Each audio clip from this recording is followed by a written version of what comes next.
তো ফ্রেন্ড, ঐক্যশ্রী একটা বিশাল বড় আপডেট নিয়ে এসেছি আপনাদের সামনে যে আপনাদের টাকা কবে থেকে দেওয়া হবে। একদম রিপোর্ট একদম ঐক্যশ্রী ডিপার্টমেন্ট থেকেই আপনাদের কিন্তু এটা দেওয়া হয়েছে। সেদিন থেকেই দেখবেন যে আপনাদের টাকা অলরেডি দিয়ে দেওয়া হবে। এবং আপনারা যে দেখছেন স্ট্যাটাস চেঞ্জ হচ্ছে, এই স্ট্যাটাস চেঞ্জে আপনাদের কিচ্ছু হবে না। কিন্তু তার আগে আপনাদের কাছে আমার একটা রিকোয়েস্ট থাকছে যে আপনারা কোন টপিক নিয়ে ভিডিওটা দেখতে চান, কার কী প্রবলেম আছে আগে ওটা সলভ করতে হবে আপনাদের।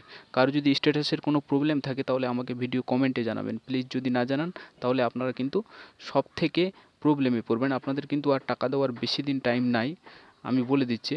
তো এই ভিডিওটা আমি নিয়ে আসবো কবে থেকে আপনাদের টাকা দেওয়া স্টার্ট করবে। তার আগে আপনাদের বলে যাই আপনাদের কোন স্টুডেন্টদের কত টাকা দেওয়া হচ্ছে এই নিয়ে যদি আপনারা বিস্তারিত দেখতে চান তাহলে আমি এই শর্টকাটে একটা আপনাদের অপশন দিয়ে দিচ্ছি। এরকম একটা পেজে চলে আসবেন, এর লিঙ্ক আমি ডিসক্রিপশনে দিয়ে দিব। আসার পরে এই যে থ্রি ডট দেখতে পাচ্ছেন, থ্রি ডটে চলে আসবেন। আসার পরে এখানে দেখতে পাচ্ছেন উপরে শিডিউল গাইডলাইন্স, এই যে উপরে শিডিউল গাইডলাইন্সে ক্লিক করবেন এবং আপনাদের সামনে একটি পেজ ওপেন হয়ে যাবে। এখানে আপনারা দেখতে পারবেন কোন ক্লাসের জন্য কত টাকা করে দেওয়া হবে। তো থ্যাংক ইউ বন্ধুরা, আপনারা প্লিজ কমেন্টে জানাবেন কার কী সমস্যা আছে, আমাকে কমেন্টে একটু জানান প্লিজ। থ্যাংক ইউ, ধন্যবাদ। আবার নেক্সট ভিডিওতে দেখা হচ্ছে, আমি ভিডিওটা নিয়ে আসছি। তো আপনারা প্লিজ আমাকে একটু কমেন্টে জানাবেন এবং চ্যানেলটাকে সাবস্ক্রাইব করে রাখবেন।